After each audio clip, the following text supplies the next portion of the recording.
Paris 2024, the city of lights, romance, beauty, a nightmare lurking beneath. The Seine, reflecting the Eiffel Tower's majesty, soon ran red. Mako sharks, swift, brutal, flooded the city's veins, their playground. The intricate network of tunnels beneath the Parisian streets, no escape. The whispers started subtly. Fishermen near the Seine spoke of unusual shadows, then a severed hand washed ashore. Panic bloomed slowly like a stain in water. Then the screams began. The water, once a source of life, became a hunting ground. The city, caught in the throes of summer, buzzed with tourists. Oblivious to the lurking danger beneath the surface, they wandered the streets, soaking in the vibrant atmosphere. The annual Fête de la Musique filled the air with joyous melodies. Musicians played their hearts out, and the crowds danced unaware of the impending doom. But a different tune was about to play. Ominous clouds gathered, casting a shadow over the city, signaling a shift in the air. The first attack was swift, brutal. A shark out of place in the Seine struck with ferocity, leaving chaos in its wake. A tour boat filled with laughter capsized. The joyous cries turned to screams as the vessel overturned, plunging its passengers into the murky depths. Blood stained the water crimson, a gruesome spectacle against the setting sun. The serene river transformed into a scene of horror.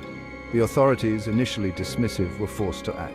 The attacks escalated and the once peaceful river became a battleground. The Seine, once a romantic artery, became a river of fear. Its dark waters now held secrets and terror, a stark contrast to its former beauty.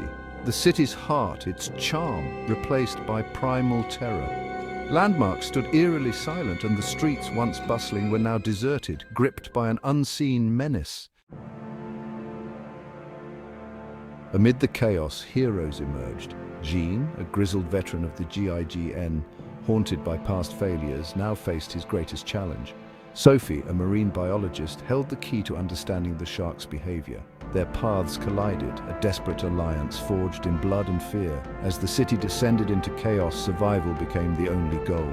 Families huddled in attics, praying for dawn. The lucky ones escaped, leaving behind a city held hostage by nature's most efficient killers. The city of lights had dimmed, fear replacing the glittering allure. Section 4, Terror in the Tunnels, Blood in the Streets. The once serene and historical catacombs of Paris had transformed into a nightmarish labyrinth. The eerie silence of the tunnels was now replaced by the ominous sound of water and the lurking danger beneath. The sharks, masters of the flooded tunnels, turned the city into their hunting ground. These predators, with their sleek bodies and razor-sharp teeth, navigated the dark waters with terrifying ease, making every corner a potential death trap. The labyrinthine network, once a testament to human ingenuity, became a death trap. Their attacks were relentless, and the once safe passages now echoed with the screams of the unfortunate souls who crossed paths with these aquatic hunters. Buildings crumbled, dragged into the depths. The city's infrastructure, unable to withstand the relentless onslaught of water and sharks, gave way, turning familiar landmarks into submerged ruins. The Eiffel Tower, a symbol of enduring strength, stood vulnerable. Its iron frame, once a beacon of hope and resilience, now seemed fragile against the backdrop of dark storm clouds and rising waters. The stench of death hung heavy. The murky waters were filled with debris and decomposing material, a grim reminder of the lives lost and the destruction wrought. The survivors, their numbers dwindling, fought back with the ferocity of the hunted. Each encounter with the sharks was a desperate struggle for survival, a battle against both the elements and the relentless predators. Every inch of ground was contested, every breath a victory. The flooded streets became battlegrounds, where the line between life and death was razor-thin, and every moment was a fight for survival. But the sharks, driven by an ancient hunger, were relentless. Their predatory instincts, honed over millions of years, made them formidable adversaries, and their presence turned the once vibrant city into a watery graveyard. Section 5, Hope's Last Stand. Sophie, a dedicated marine biologist, spent countless hours studying the sharks, meticulously analyzing their behavior and physiology. Through her relentless research, she discovered their weakness. It was a specific sonic frequency, one that was unbearable to their heightened senses. This discovery was groundbreaking, offering a glimmer of hope in an otherwise bleak situation. The plan to use this frequency was a long shot, a desperate gamble that could either save them or doom them further.